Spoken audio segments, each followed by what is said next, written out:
ولا يحل على طعام المسكين فويل للمصلين فصل لربك وانهر إن شانئك هو الأبتر كلا لينبذن في الحطمة وما أدراك ما الحطمة وأرسل عليهم طيرا أبابيل ترميهم بحجارة من سجيل يوم يكون الناس كالفراش المبثوث وتكون الجبال كالعهن المنفوش يومئذ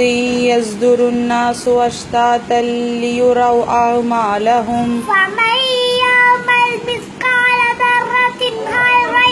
يره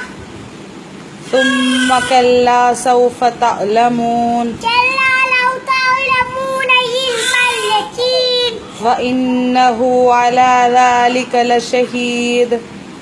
وإنه لحب الخير لشديد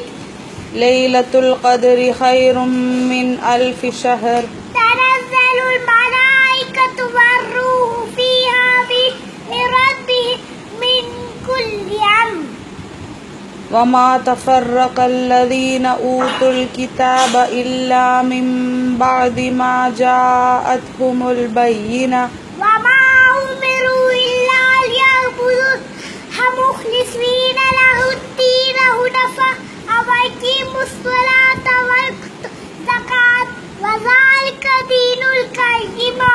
يوم يكون الناس كالفراش المبثوث وتكون الجبال كالعهن المنفوش إن الإنسان لفي خسر إلا الذين آمنوا وعملوا الصالحات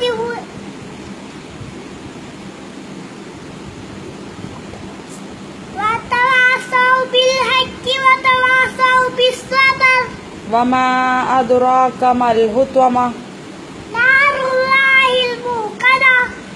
إيلافهم رحلة الشتاء والصيف فليعبدوا رب هذا البيت